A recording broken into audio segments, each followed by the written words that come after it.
Hello, everyone. Thank you for joining us. My name is Ty, and I will be your moderator for today's webinar, Combat Unemployment Fraud in Today's Workplace. This event is being presented by HR Morning and is being sponsored by PayPro. Just a little housekeeping before we get started. If you have any questions during the presentation, please type them into the chat box in the control panel. If they're regarding the subject being presented, I'll add them to the queue for questions at the end.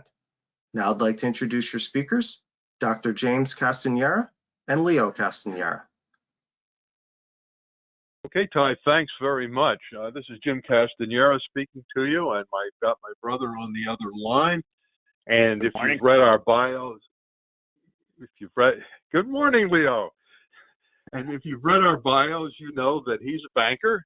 He's vice president of security and also BSA at his mid-sized community bank in central Pennsylvania, and has been doing that for what, 15, 16 years, Leo, I think?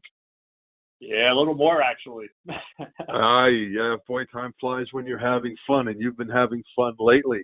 And I spent some 10 years with the law firm of Saul Ewing, Arnstein and Lair, a major Philadelphia law firm, and did a lot of unemployment stuff with them. And so we bring a lot of experience to you, and we're going to cover an agenda that's, for an hour's worth, I think is pretty ambitious, but I think we'll give you a good overview of the terrain here that we're dealing with and how we're trying to deal with it and how you might be able to deal with it best. So you notice there are 5 bullet points, and that last one is going to be the one that is going to be most, I guess, most apropos. We'll spend the most time on that, giving you some best practices and some ideas on how to proceed. But I think before we do that, we've got to kind of build the context so that we all understand what's really going on here. And the American Rescue Plan Act, of course, is a major consideration. I don't think any of us would probably be, or we probably, if you're an HR compliance officer, if you're an HR professional, you've probably been dealing with unemployment comp for a long time.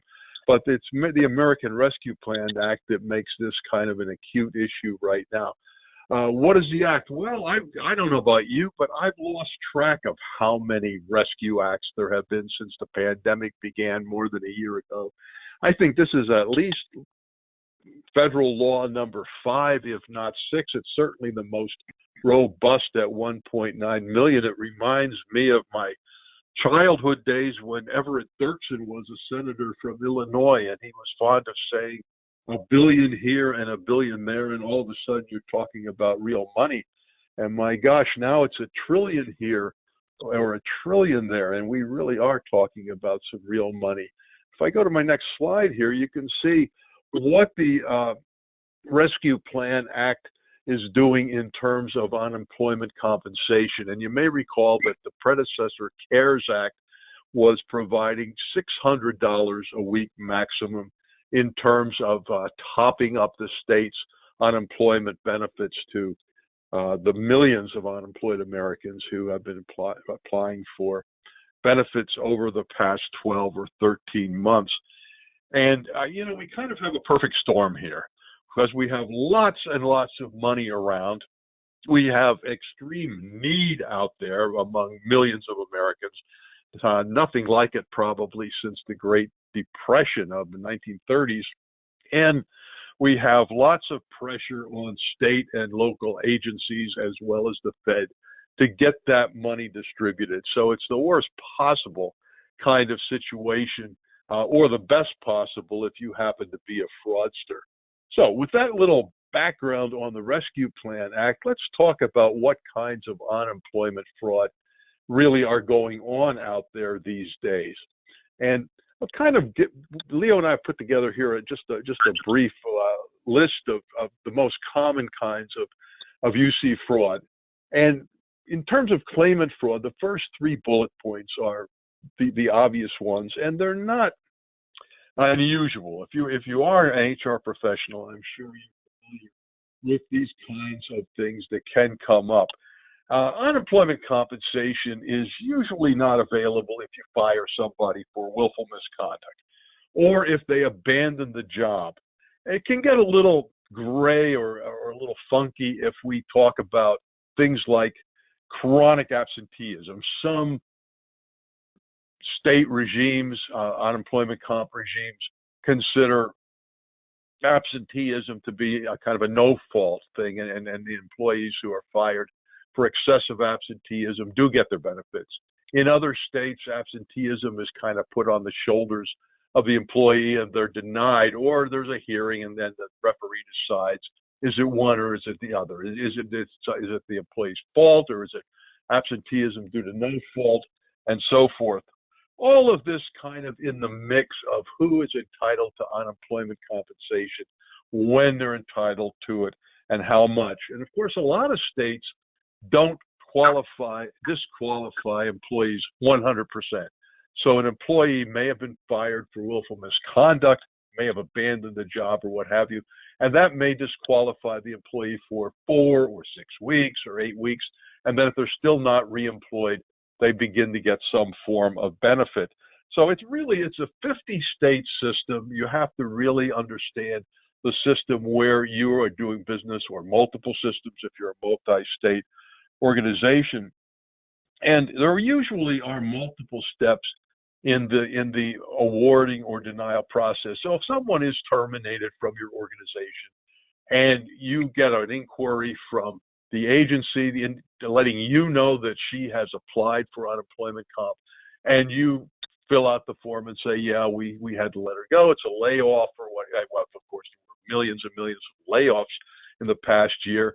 That's pretty much it. On the other hand, if you write back and say, we fired this individual for willful misconduct, or we consider that she is guilty of a job abandonment, then it's a little bit different story, isn't it? Then we may end up being in the process of having a referee's hearing and even going beyond that. And I'll expand upon that a little further on when it's probably more appropriate.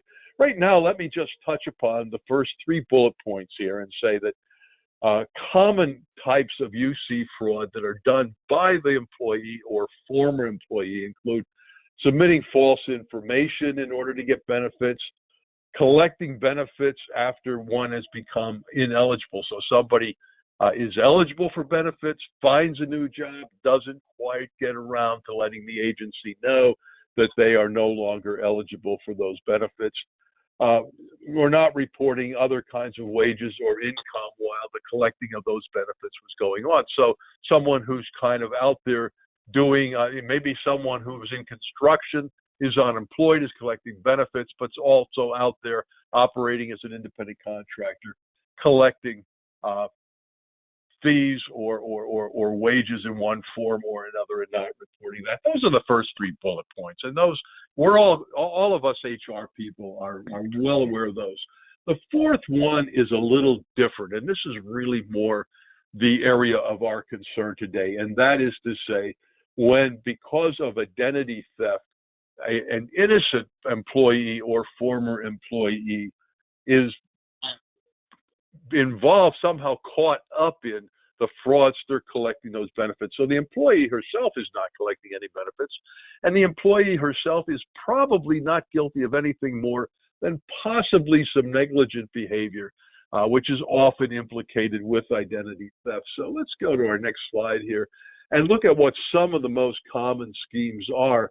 And Leo, when I look at our slide here and I see telling individuals they've won a contest or they've won a cash prize, that's really nothing new, is it? No, this has been going on for decades. It's just that technology has gotten better. Instead of getting faxes at work, employees getting them, or individuals even at home would come in faxes. Now you get, the contest that you're winning. Won a cash prize, the lottery contest, which was basically started in Nigeria, but jumped to the UK and various other countries as Australia and Canada. This is all very common, Jim. What they're doing now, I'll touch base on later on in the presentation on the concerning what they're using now for unemployment theft. Okay, and then we have 3 bullet points here that really are oriented toward unemployment compensation. So telling someone you're eligible for a monetary award if you apply for benefits. You'll get some kind of extra award by getting involved in claiming your benefits. Or we've got a faster way for you to apply, so you don't have to go through the normal process. We're going to help you apply and get those benefits into your mailbox, into your bank account more quickly. Or here's an app you can use in order to help you to apply for benefits. And I know, as I said, Leo handles security at his bank for his it's a 12 or 13 branch bank system, and he's seen it all. And it's amazing. Put a little bit of greed and a little bit of ignorance together, and you've got kind of a fatal formula for the customer or the client of the bank to be defrauded. So let's take a look at some of what's going on here. I put up here on the screen a pandemic unemployment assistance fraud alert from the UC system for the state of Pennsylvania, our home state. And what I want to point out here, if you go to the center of that quotation, the third line, notice that as Leo suggested just a moment ago, these fraudsters are not limiting themselves. Back in the day, all they really had to use was the telephone and the fax machine. And my gosh, I can't even think when the last time was I sent a fax. Now they have social media platforms. They've got text messaging. They've got email, so they can do spear phishing via email. And just quickly, a definition of spear phishing, the idea of the spear or the pinpoint. They're shooting something to an individual, and it's really tailored for that individual. That's part of that sophistication that Leo referred to a little while ago. So what is the extent of fraud? Well, you gotta say, even I have to admit, in a kind of cynical or perverse way, I guess, cynical lawyer that I am. But I look at this next slide on extent of frauds, and I see that some individual, and I assume that individual is now part of the criminal justice system, whether convicted yet or not, I don't know. But first of all, pretty ambitious to have applied to 40 different state agencies for unemployment comp. And what's really sad and scary about this was successful in collecting some $200,000 plus from 29 of those jurisdictions. Pretty scary stuff when you think about it. And as one watchdog agency pointed out, billions of dollars have apparently been distributed in fraudulent payments of unemployment compensation just last year, and no doubt we're facing the same kind of situation this year, and thus we have come together today to see what we can do about it. So let's go, first of all, into what the states are doing to combat UC fraud. And one example, again, I'll go to my own Pennsylvania Department of Labor and Industry, and notice that cross-matching with other agencies and other organizations is really kind of crucial. And then working with our Department of Labor, and the Department of Labor, the Federal Department of Labor, did pump on, here's from our friend, the late great Senator Everett Dirksen again, $100 million just to fund some state efforts to combat fraud. Gives you some sense if it's worth investing $100 million of Uncle Sam's dollars. Of course, he prints them pretty fast these days, but nevertheless, if there's $100 million to be spent here, it gives you some feel for what the extent of the fraud is that is being combated here.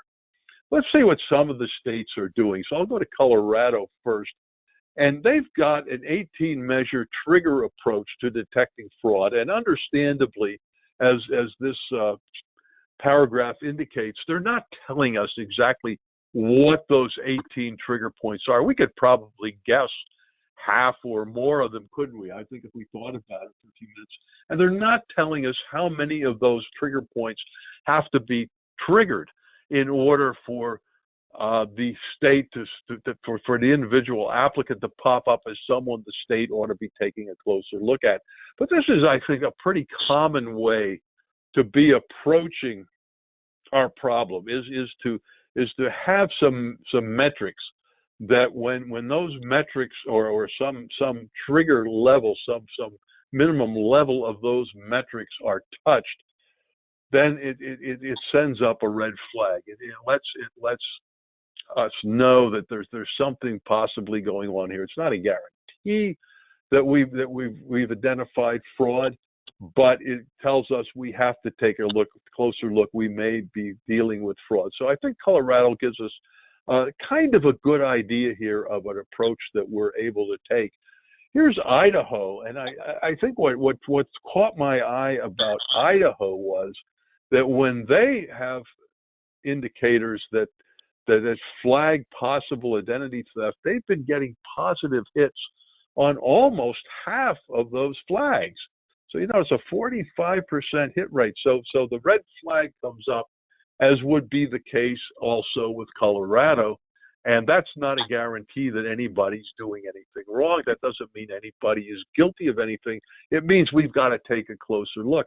But the reason I include Idaho here is for that number 45%, because I think that's a very worthwhile number for us to be noting here. That tells us that when you do flag possible fraud, the chances that you are going to encounter actual fraud run at about 50-50, about 1 out of 2. So it tells me a couple of things. It tells me, number one, that it's worthwhile for the states and possibly for companies as well to be looking for fraud. If you fish for fraud, you're going to catch some fish. You are going to find out that there is fraud going on here. That's what that figure tells me.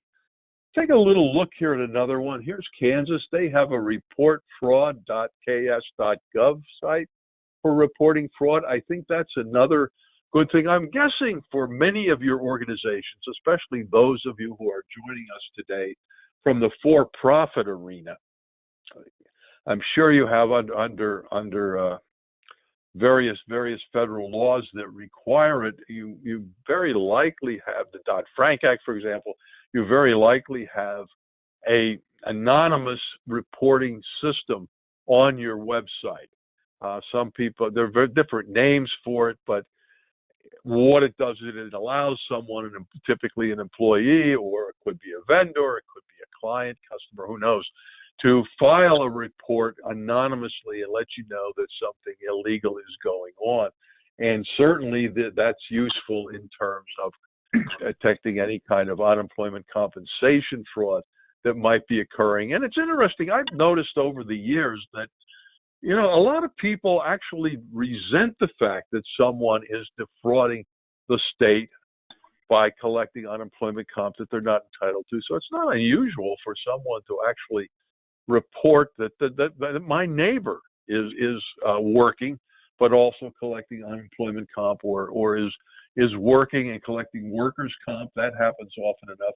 What you can see here is an example of a state having a reporting touch point where really anyone, a victim of unemployment comp fraud, an employer, and obviously someone, the next door neighbor of a fraudster who's collecting unemployment comp and should not be collecting it. And you notice when in their effort with trolling through this website, they claim to have blocked 45,000 fraudulent payments. So I think one of the things that I've seen over the past year, and I've been following this whole COVID situation from many, many angles. I've probably done, I don't know, perhaps as many as 50 webinars in the past year involving COVID-19 in one aspect or another, mostly HR stuff.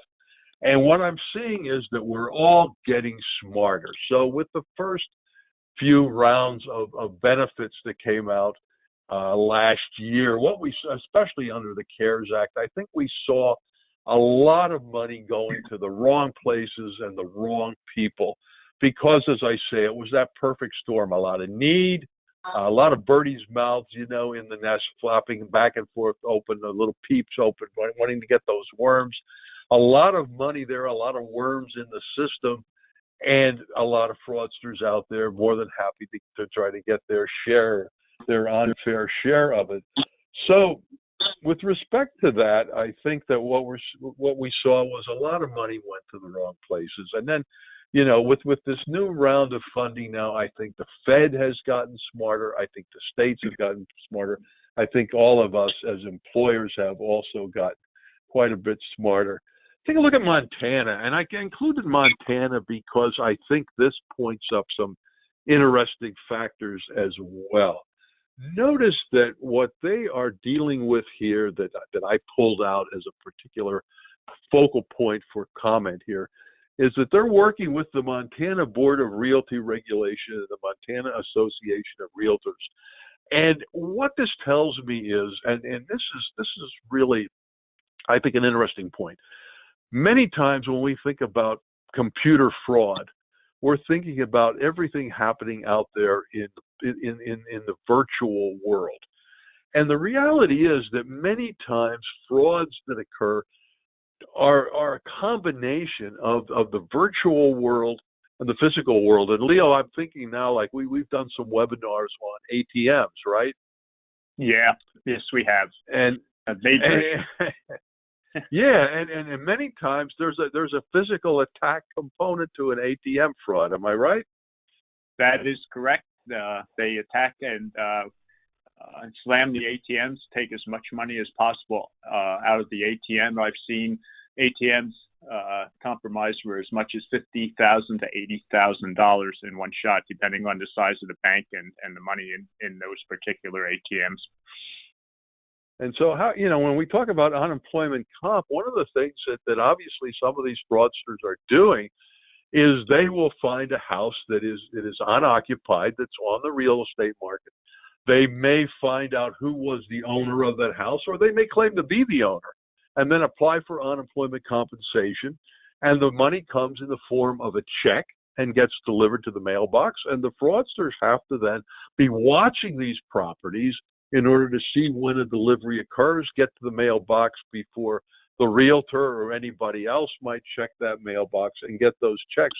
So many times there will be a physical aspect, and that physical aspect can come into your workplace as well, with the theft of a thumb drive or the theft of a device like a tablet or a phone or what have you, or just someone who has access to one of your facilities, and then you've got employees who foolishly put their passwords on a sticky note on their computer or in some other way make things available, but never overlook the possibility of fraud involving some physical aspect, some physical presence of the fraudster in your organization. And then I'm going to finish off here with South Carolina, which seems to be working pretty hard on attacking fraud. Seems to have had some fair amount of success. And notice in the last bullet point there, we implemented ID identification systems using Integrity Data Hub. And I want to, before we leave the states behind, and I turn this over to my brother to talk about banks and what they're doing, I want to mention Integrity Data Hub. And I can't promise you that this is something you're going to be able to participate in. I've done the best to get some information on this, but I'm going to just bring it to your attention. The organization is called the National Association of State Workforce Agencies. And if you notice the quotation that I've reproduced here, they talk about the possibility of having affiliates. And it is really a very reasonable price per year if you want to be an affiliate. They give a number of examples here. Career centers, economic development organizations, community colleges, employment research organizations, workforce trainers, consultant centers. It's pretty broad. So this is one organization that you might want to take a look at. I really did explore the website. Frankly, I didn't call them up, but I did explore the website, and I couldn't find any comprehensive list of who can be an affiliate, but enough examples were given on this website that I suspect that it's possible that if you found this to be a worthwhile organization for you to join for $3,000 a year, it might be well worth it. And that takes us to the Integrity Data Hub that they're running here. This is one of, from what I can understand from my research, this is one of the most robust cross-checking operations that is going on in the United States right now. And an increasing number of states are participating in this. And so, again, cross-checking, I think, is one of the key ways that the states are managing to put something of a lid on this unemployment compensation fraud that we identified earlier as being so enormous, so vast that the DOL would spend $100 million fighting it. and we're really talking about fraud in terms of billions of dollars. And the reason being is here's a little laundry list of what kinds of tools are in Integrity Data Hub's tool bag.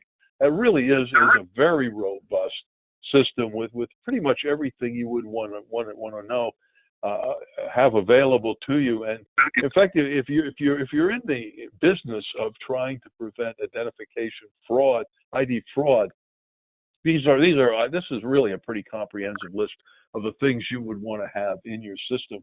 So I mentioned that for what it's worth. You may want to explore that organization and see if it has something to offer you. It looks to me as if it's broad enough that it may very well. But in the meantime, we are going to go to what banks are doing to combat unemployment fraud. And I'm going to turn this over to my little brother, Leo, who, as I said, is the BSA officer and security vice president for his mid-sized community bank up in central Pennsylvania. And he's been, I've been researching this. I've been advising some clients on this and doing a little writing about this. He's been living it. He's not only been talking the talk, but walking the walk. So, Leo, why don't you take it from here and tell us what's going on in the banking world with respect to unemployment compensation fraud. Okay, thanks a lot, Jim. And the first slide there, as it says, happy days for fraudsters, exactly what it is. Do you know, back on April 6th of 2020, over a year ago, the FBI already had a press release on pandemic scammers already come out. So as you see, soon as the pandemic hit, the fraudsters were off and running. They couldn't have had a better time of it. FinCEN, Financial Crimes Enforcement Network, has identified red flags, and you can actually, if you go into FinCEN, you can see the pandemic and get several different reports out. There's one from July 7th, 2020. They're called FinCEN advisories. There's several out there, give you an idea what's going on and what we've been seeing and dealing with. Okay, financial red flag indicators. Next slide, Jim, please. You can see there's unemployment benefits from states where the customers don't reside. Payments going into other individuals' accounts and not even using their names. What's happening is if you go back, we're talking about slide 9 about the different factors back in the day coming in and cash payments, winning the lottery. Well, the new thing is today is all electronic, and we all have received what we call automated clearinghouse (ACHs). You either pay things with it, you get your credits in your Social Security. If you're collecting Social Security, comes in as an ACH. These electronic fund transfers are the issue that we've been seeing with it. Not just we see some of it with employees, even at the bank, but more so on our customers who are getting involved. They're sitting at home. Everybody's either working at home, looking for a job. Maybe if you lost your job, they're on sites trying to find work at home, or just the old romance scam. If you heard of that, that's the other big one. They're at home. They're getting involved with somebody who says they can, as Jim said earlier in the slide, can get them some quick money. All you need to do is follow this. Well, what's happening is they convince these victims, mules, to give them their entire banking information, including their electronic banking, online banking, if you will. We all probably are familiar with online banking. You go to your bank, you can look at your accounts, do everything online, you can bill, pay, et cetera, et cetera. Well, the mules, the victims, are giving out all this information. And at that point, the fraudsters are taking the account numbers and the information of the victims and easily applying for unemployment. You name the state. There's been $26 billion, and that was a couple of months ago. It's up to $26 billion in unemployment compensation fraud in the United States. Now, it seems to have calmed down a little bit, going back to those slides on those states, because they have reacted. I know Pennsylvania has reacted to help prevent this unemployment fraud, for the fraudsters taking someone else's information and applying for the benefits. and that's a big thing. They cross-check with the labor departments.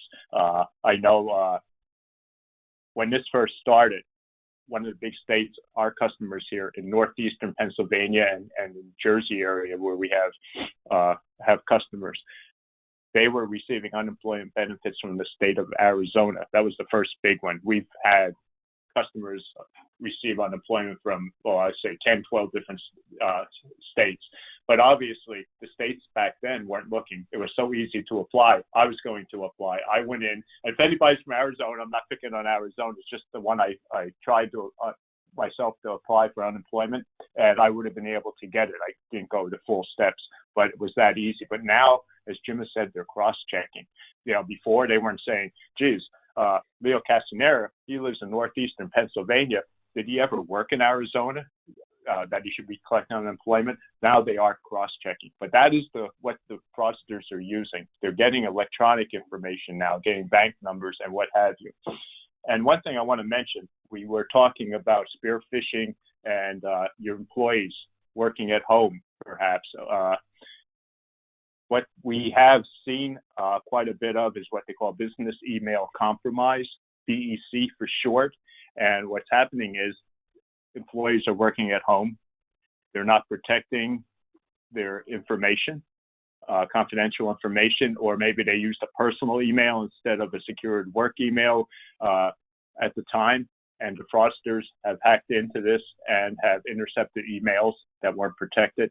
And at that point, they're off and running, and they're creating their own emails, making it appear that it came from your employee, or even worse, could be somebody higher up in your organization, in your business.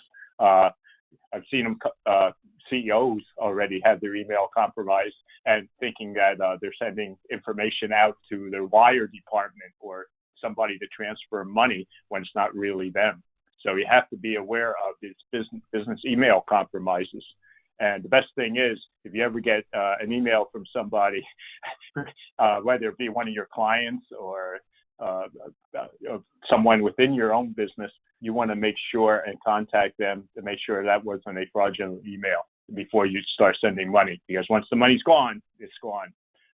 Jim, next slide, please. Okay. So you have all these red flags. What we tried to do as a banking institution to watch for all this ACH fraud that has been coming through. We've worked with our IT department. We worked with our ACH and debit and credit card departments to create files that would help. Usually we did it first thing in the morning because most of this happens during the evening overnight period, and we get these files. And my department would try to review the files and look to see, we see unemployment benefits, and we see the state of Kansas, so we see the state of Idaho. Boom, we're gonna flag that customer's account to see if he had any kind of identity theft or if he was a victim of being a mule again. So you have to work with the other departments, I guess is what I'm saying is a very important thing. New customers. If you have new customers, we see at the bank, they're opening accounts, very similar to what Jim said, where they'll even use an empty address, an empty house to create unemployment fraud. They may even go as far as opening a new account at a bank in that area to tie everything in so they can either get the ACH in once the account's open, get that ACH into their account, or like Jim said, they can sit at and watch just to see if they're going to get something by mail and get a payment in. So the fraudsters are very smart at what they do. At any kind of any way they can do it, they'll do it. But it's very much electronic. You need to work with the other departments is the key. Jim, next slide. I want to touch on virtual ATMs. We've seen that the problem we're seeing now, and if you haven't seen it already, is virtual currency. Bitcoin, of course, being the renowned one as far as virtual currency goes. Two problems we're having. We have business customers, of course, who have now virtual currency ATMs to go along with the regular cash ATMs. So they'll be accepting business as a customer, as your client.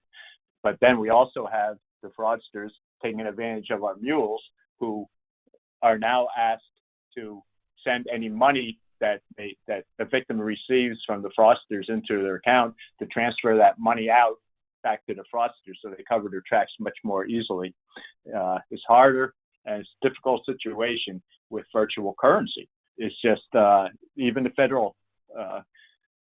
Fed now doesn't really have a great handle on it, and we're looking forward to get a little more information on how we're going to be able to follow this currency. But they have the ability to know about these Bitcoin ATMs, and they'll tell the victims, just, hey, get the money we sent you out of your account and take it to send it to us, to a wallet, to our whatever account number they give them, and the money's gone. It's untraceable. So you have two problems. Like I said, you want to be sure if you have customers or clients, if you have for some reason have virtual currency ATMs, you need to be aware that there could be fraud going through them. It's a difficult thing to trace at this point, but you need to be aware of it. Okay, next slide, Jim. I guess we'll go to. I want to touch base on suspicious activity reports. Right, there we are. You got that? This is yes. The people I'm talking to, you may or may not be involved in suspicious activity reports, but they're highly confidential. And the FinCEN, Financial Crime Network, once again, is emphasizing it's very important. If you see unemployment compensation fraud, you need to report it to the federal government so they can keep track of it on their end too, because the FBI obviously is inundated by this. There's so much fraud and so much money, as I said earlier, lost. We had one customer, you saw some figures up there before. We had one customer get $75,000 from one state in unemployment compensation fraud. Well, we need not only for the individual, our customer needs to report this to law enforcement and make sure that this information is getting out there in these figures that we're showing you earlier. But you need to file a suspicious activity report in some times, and you may not be responsible for doing it yourself, but you may be in a finance world where you have your security or what we call bank secrecy departments that need to follow up on these reports to make sure that the federal government is aware of any activity has gone on in your business. Now, this suspicious activity report has special items from FinCEN that they want you to note when you do file it, and that's what's concerning all this COVID fraud. And what we want to do is look at, again, it's a FinCEN advisory, and it's February 24th of this year. Gives you all the instructions. But if in a czar, you need to put a filing note, institution note, whether it was COVID-19 unemployment compensation fraud. They want you to type this information in the meat of the czar as well as the narrative of the czar. They want you to add if it was a mule, was it someone who got involved in unemployment compensation fraud / romance scam because he thought he was on with somebody, that he cared about, or maybe it was work at home. Like I said, work at home is a big thing now. I've seen, actually, I just want to mention quickly that we've had people actually receive a small business loan, and they're just individuals. Some of them were even senior citizens. So it's affecting everything, the SBA as well as the states, which we're talking about mostly here. So when you file the suspicious activity form, should I go to the next slide? Yes, you may. In the narrative, you want to talk about this. You can see the COVID-19, FinCEN, yada, yada, yada. You can see you need to put that stuff in there so they understand that this is a COVID-19 situation or some kind of fraud, because there's so many of them. Next slide, Jim. Okay. You got your far field, fraud, other says. It's all self-explanatory. And if anyone, we don't we didn't add the czar for you to look at. But if anyone's interested, you can contact Ty, and I'll send him a copy of the czar form for you that you can look up and be available with. But you need to be aware these have to be filed. This is how they're tracking all these numbers that we're talking about, including the state. At all points, you need to touch base with law enforcement as well as the federal government. Next slide, Jim. Okay, got it.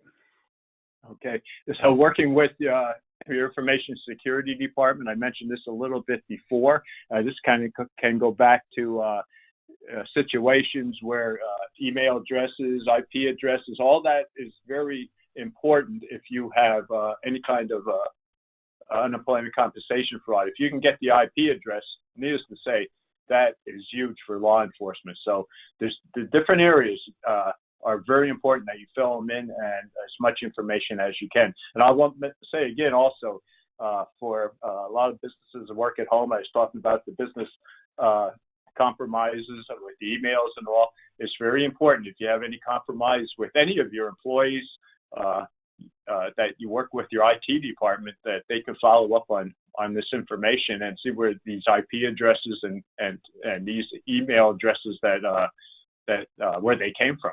So it's very important that you work with your other departments. Next slide, Jim. Okay, I think we've made it through those, and I want to. We're into our final piece of the program now, and probably the most pertinent one for most of you who are in with us today. Because I'm guessing most of you are HR professionals, HR compliance officers, and now we get to the final question of the day, and I think the most important one for you: what you should be doing. And I'm going to begin. I'm going to borrow some wisdom from SHRM, the Society for Human Resource Management.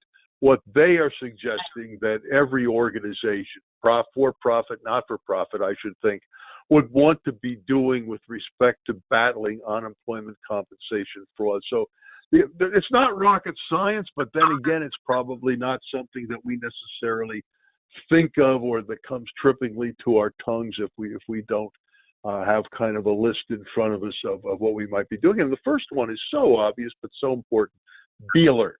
So, this is a communication piece of advice, really a best practice in the communication realm, informing your employees about the spike in fraudulent claims and asking them to report fraudulent claims as soon as they become aware of them.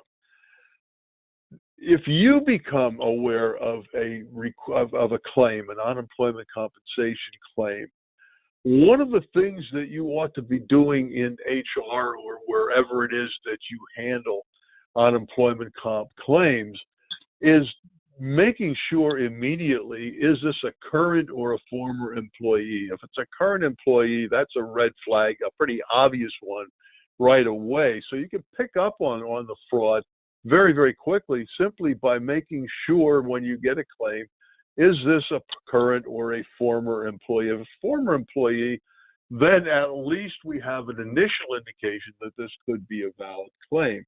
If there is an instance of fraud and you pick it up in HR or wherever in the organization it's picked up, you and the affected employee should be working together, as Leo suggested.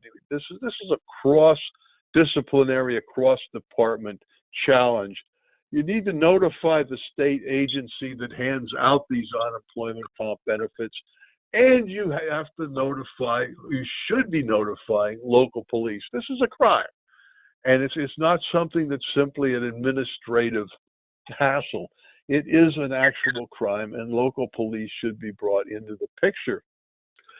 SHRM recommendations number 2, assume that if you're dealing with a fraudulent claim, we could very well be dealing with a much broader case of identity theft involving that employee or former employee of your organization. So that individual should get some guidance as to how to deal with the identity theft. So it's a bigger thing than unemployment comp. And I think, Leo, in talking about when financial institutions, for example, file a SAR, a suspicious activity report.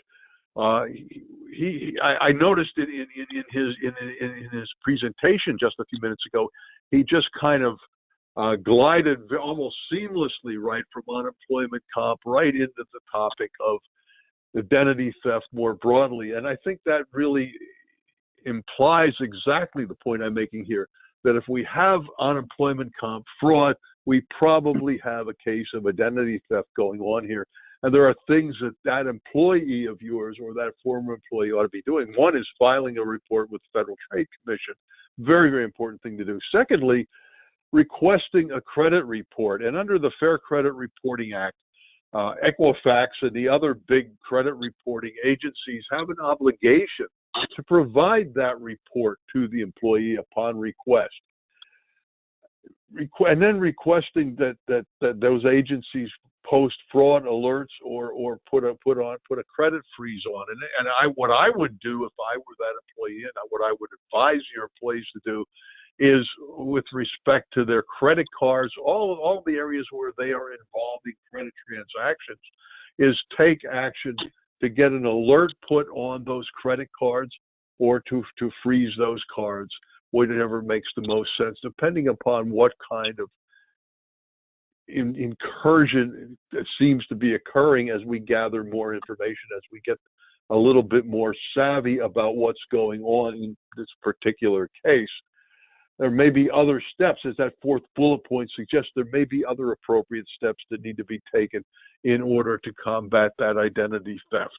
And for those of you who have been through it, either personally or with your employees, you know that this can eat up a year of your life. This can really take a lot of time and a lot of energy. The sooner you get on it, the better, which is why I'm really emphasizing here, and I think Leo was really implying as well, that it's so important to assume that this is not just an isolated incident of unemployment compensation fraud, but there probably is a broader identity theft that's going on here. And that takes me to my next slide, and my next point is to consult with your IT department, because not only should you be concerned for the employee that this is a broader case of identity theft than just unemployment compensation fraud, but by the same token, this may be indicia of an intrusion into your IT system.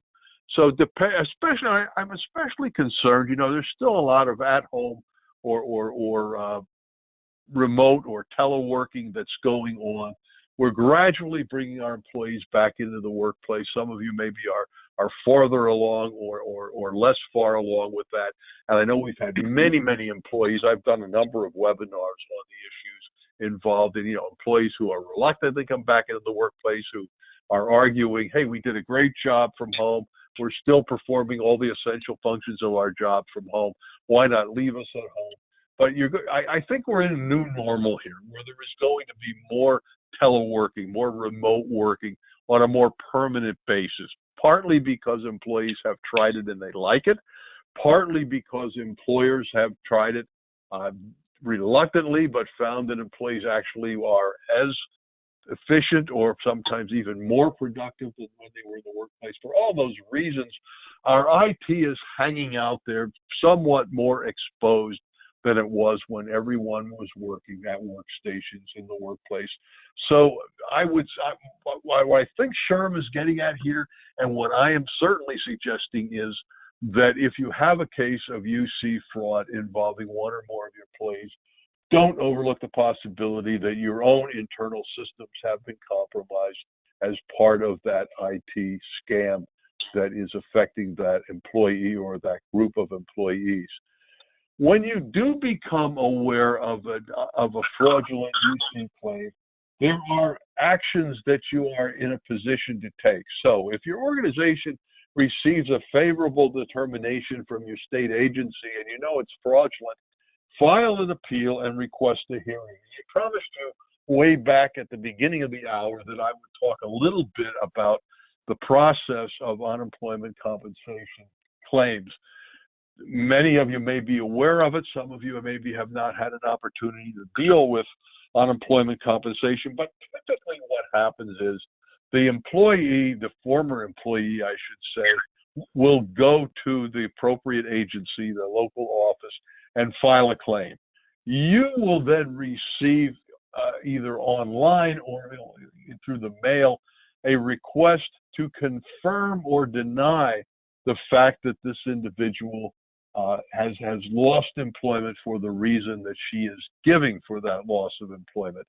If you respond, yes, that's exactly right, we laid this individual off, or this individual was let go for poor performance, fine, that's kind of the end of it. She gets her benefits, you get dinged on your experience rating, and life goes on. If, on the other hand, you respond, no, this is not a valid claim, or it may be a claim, but we fired this person for willful misconduct, for example, we don't believe that she is entitled to unemployment benefits, then typically this is bumped up the line to an unemployment compensation referee.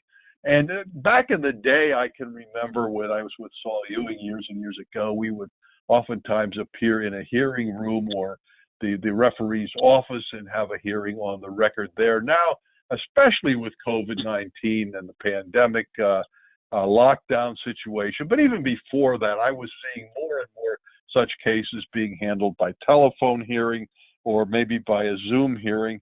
And then there's always the possibility of the losing side bumping it up the line once more to some sort of an unemployment compensation board of review. And many states even allow these cases to go to court. They don't often go to court, but they sometimes will go to court, especially if you have a work stoppage, for example, a union situation, and you don't believe that those unionized employees who have been on strike are entitled to unemployment compensation. And the hit to your experience rating is going to be very, very substantial. You may very well take that into a courtroom situation. My second bullet point here, if an employee receives an IRS Form 1099-G, and Leo, why don't you tell us very quickly in a minute or two what we're talking about with the 1099-G and unemployment comp fraud? Well, basically, 1099-G is used for people who collected unemployment will have to pay taxes on it. Is basically what it comes down to. 1099-G is used for a few different things by the IRS. The bottom line is, what if a individual receives, one of your employees or any individual you may know receives a 1099-G form related to unemployment benefits, and they weren't receiving the unemployment benefits, obviously they had identity theft at this point, as we mentioned before, they should contact the state or states where the unemployment supposedly was coming, the benefits were coming from, and ask for an amended 1099-G form at this point, okay, from the IRS. This way they have proof that they did not receive the funds. But the bottom line is, out of nowhere, someone receives a 1099-G and they say, I wasn't collecting unemployment. It's identity theft. And two things I'll add while we're talking about the 1099-G. Not only is it showing that it's identity theft, I want to refer back that the credit bureaus, as Jim said, are required annually to give you one free credit report when there's identity theft, or you need to watch your credit report. And that site is annualcreditreport.com, annualcreditreport.com. That's where they need to go. And also, if you don't already, you should have an ID theft policy in place because whether it's employees or whatever organization you're with, you need to have something in place that everyone's aware of what procedures, as Jim was talking about, how to follow those procedures and make sure each department that needs to be involved in this identity theft is contacted and involved in this step. But anyway, yeah, 1099-G, Jim, you can go on the next slide, but that's a sure sign if you're not collecting unemployment and you receive one. Okay, so and then the last item on my slide here is if you receive an information request related to a fraudulent filing, best practice is to have your employees send a letter via a method that allows for tracking. Notice the word tracking there. So you're gonna work with your employee to help get this thing resolved. And you want to create a paper trail. You want to have a record of what it is you did and when it was done and by whom. And I'm giving you here an example of a letter that employee might be provided with in order to make that information known to the state agency. And we don't need to go over this now. We're very near to the top of the hour, and I think it pretty much speaks for itself. But I know you get these slides as a takeaway. So this is a good example of how you might help your employee who is the victim of or potentially being victimized by UC fraud to sort of get that cleared up with the appropriate state agency. And the last thing that we're going to touch upon here is just some other organizations that provide software packages that help you deal with fraud. And what none of these are we endorsing. None of these are giving us Leo or I any payment for doing it. I picked them because I know they're reputable agencies. I know they're big companies. They've been around for many, many years, and they're not going to be going away and no longer supporting the software or what have you. So Thomson Reuters, huge company. I'm very familiar with it. I've done some writing for them because they're very big in the realm of law and legal research and so forth, as well as business news. So they have a program that they market, that they license, which you might take a look at if you feel that you do want to get into the realm of software to track unemployment comp issues in your organization. Another one is SAS. I'm sure we've all heard of them as well. Their unemployment fraud detection software. Give you a little bit of a definition here, description that they provide on their website. And of course, you've got the URLs here. And then last but not least, ID Me is that they are also a good organization to check as far as I can tell. I noticed the first bullet point there, the NIST 800-63-3 standard that they claim to meet. That if you meet this standard for privacy purposes, you really that means you're up to snuff, and that's one of the reasons I picked them to also mention on our presentation here, because if they've got that kind of seal of approval, they're probably a pretty reliable organization from which to license that software. Again, if it's something that is of interest to you. And that's about it. I think we've covered pretty much fruit to nuts, stem to stern, or the waterfront, pick your cliche. And I know that Ty is going to give you an opportunity to ask some questions, if not right now, then via email, and we'll be sure to make sure you get your answers. And with that, we'll turn it back to Ty and let him kind of wrap up for us here. Thanks, guys. A lot of good information and guidance there. And there are a handful of questions, so I'll just get to one or two of them right now. First question, has any state considered allowing employers to report when a person leaves a company? That way it is verified when we know it is related to true loss or fraud. I have not heard of anything like that. Leo, have you heard of any state that's doing that? Gone that far?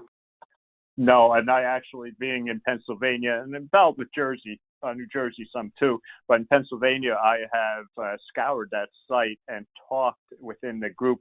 We have a group of banks, credit unions, and we also get law enforcement involved. We meet monthly now. We Zoom monthly, I should say, instead of face-to-face. But law enforcement in particular was looking at that too. What information can the states put out there in a case like this to show that information? And I know Pennsylvania hasn't developed that, and I'm not aware of any other state. Yeah, it does really sound like a great idea. One could be a next step. And I'll guarantee you one thing, and now that you put this idea in the back of my mind, I'm going to be sensitive to it. I'm going to be watching for it. I'm on the websites, or rather on the email lists of many major Philadelphia law firms, and I'll be watching for any kind of alert that this is happening. If Leo's thinking of it and his organization is talking about it, and you the questioner out there also are thinking about it, I'm sure many others are, and maybe it won't be too long before we see that happen. It just seems to make so much sense, especially when we have such robust IT we're kind of in a situation where it's almost like an arms race between the fraudsters and the terrorists on the one hand, and we with the white hats on the other. And that sounds like a really good next step to kind of get out in front of them a little bit more. Yeah, the problem is that the states are just catching up on stopping the unemployment fraud coming in. People applying for unemployment. They've been so involved in that over the last 6, 8, 10 months, whatever, that they haven't taken that next step, which they probably will eventually. But I think they're just overwhelmed, as is the FBI. I talked to a couple of FBI agents, and they are doing the best they can, but basically it has to be in the 100,000s before they'll reach out to see what claim you may have put in. Yeah, it's a question of resources, isn't it? Yes, it is. Very good question. Individual business or the Fed. Yep. I'm sorry. Go ahead. No, I was just saying, very good question and very good responses. Hopefully it is on the priority list for the states. So we'll get to one more question before we wrap up here. In the public sector, we have seen a rise in claims also. Is having contact information of employees on our website increasing the risk of fraud? So this is on your public facing website, I'm going to assume is what you're saying? Yeah, like a directory of employees with their picture, email address. Yeah. The pictures. Go ahead, Jim. I'm sorry. No, go ahead, Leo. Okay. Well, it really goes back to having your whole site secure. I mean, worst nightmare would be if the bank customer information, our core was hacked into. Can you imagine the problems there? Now, we do have pictures of our employees within our organization that is just for our organization. The bottom line is, if you're putting that information and you're making it more readily available, you have to be sure that it's secure, because you are putting yourself at more risk, obviously, in my opinion. Yeah, I know in higher ed, and I spent my last 23 years were spent as in-house counsel at a university, and there's always we're always so wide open. I mean, you can go to I was at Rider University over in New Jersey, and you can go to the website, and I can go in there and I can find all kinds of policies and the collective bargaining agreement and just on and on and on. Is all on the public facing portion of the website. And with respect to employees, I've seen universities deal with it in a variety of ways. Some will list the names of the employees, their titles, possibly a photograph, and then an email address, but nothing more than an email address. And that I certainly would not go farther than providing an email address for employees. It's also the same thing with the social media. Every university wants to have a Facebook page and probably a LinkedIn page and probably a Twitter account. And we're all trying to sit on that fence or walk that tightrope to try to keep the balance between, we want to be out there marketing, we want to be showing that friendly face. So when prospective students and their parents come to our website, for example, and we go to academic affairs or we go to student life, and we want to see all these friendly faces who are working there, and we want to know a little bit about them. And if we want to write and ask a question, we want to have an email address.